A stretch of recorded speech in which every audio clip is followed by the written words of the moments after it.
going to play a little bit with MATLAB and try to look at what the potential energy looks like for the system that consists of the asteroid, including the interactions between the asteroid and the Earth and the interactions between the asteroid and Mars. Okay, in order to do that, the first thing I need to do is just decide what space I'm working in. So I need to sort of define the plane that I'm going to work in.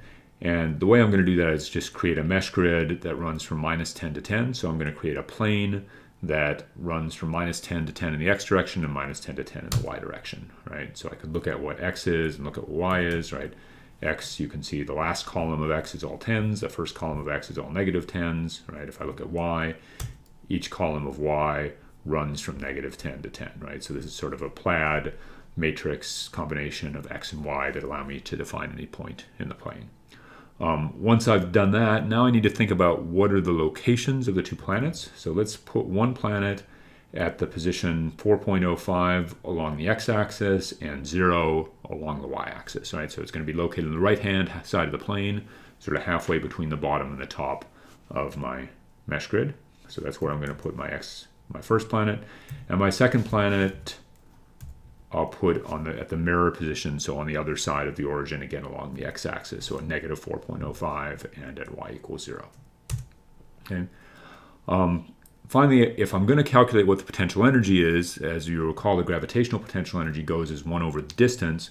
So I need to actually calculate what the distance is between the Earth and the asteroid and between Mars and the asteroid. And when I say between Earth and the asteroid, I'm actually saying between Earth and any hypothetical location the asteroid could be at. So if I say R1 is the distance between, say, Mars and the asteroid, R1 is going to be the square root of x minus x1. So the position of the asteroid, any hypothetical position of the asteroid minus the location of Mars, any hypothetical y position of the asteroid minus the y location of Mars, obviously squared and then square rooted to get that total distance, right? So R1 is the distance, say, from Mars to the asteroid for any given location of the asteroid. R2 is going to be the same type of thing, except now it's the position of Earth is going to be x2, that's -4.05, y2 or 0. So R2 will be that distance between the two.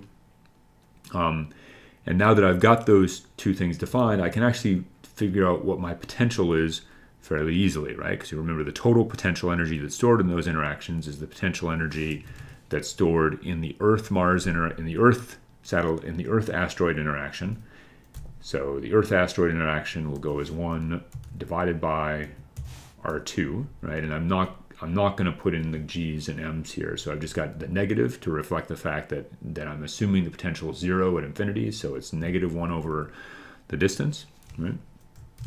And then I'm also going to have an additional term that's due to the asteroid Mars interaction, so that's going to be 1 divided by R1, and you'll notice I am using the elemental operation here since I'm actually doing this on the entire matrix, right?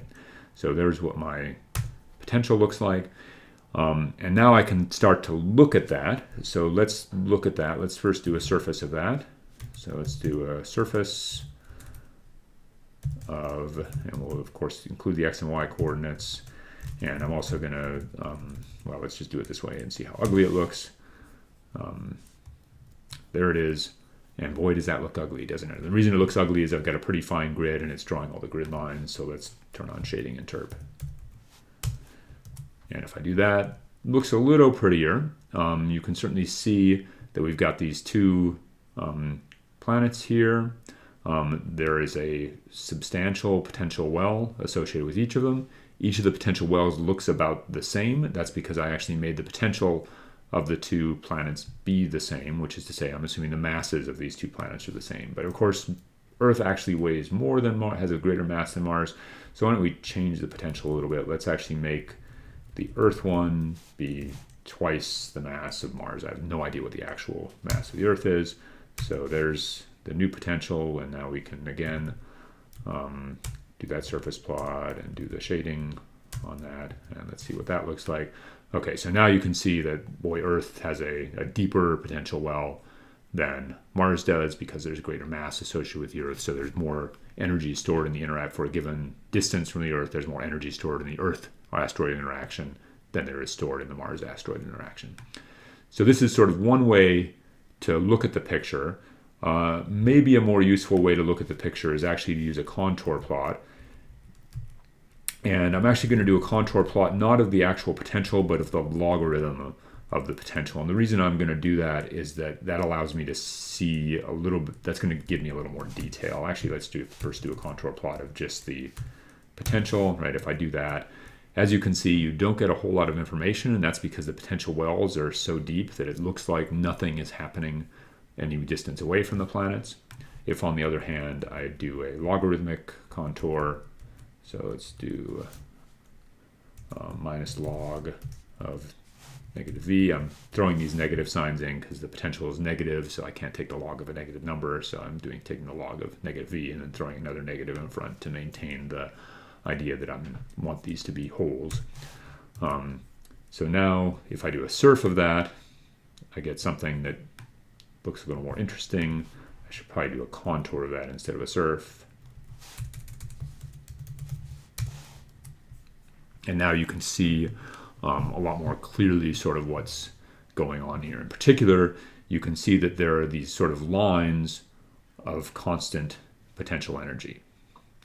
And a way to interpret that is that those lines of constant potential energy, actually, if I start a particle and I stick it right here, in principle, that particle could end up anywhere inside of this line. So if it were to go from here to here, it would have a lower potential energy at this point, but it would actually, that potential energy be turned into kinetic energy. So I could imagine releasing the particle here. Maybe it would zoom down to here and then back up to here, zoom down to here and back up to here. Maybe it would just fall into Mars, and of course would get faster and faster as it fell into Mars, because of the fact that as it got closer to Mars, the potential energy would be getting more negative, which would have to be offset by the kinetic energy getting more positive.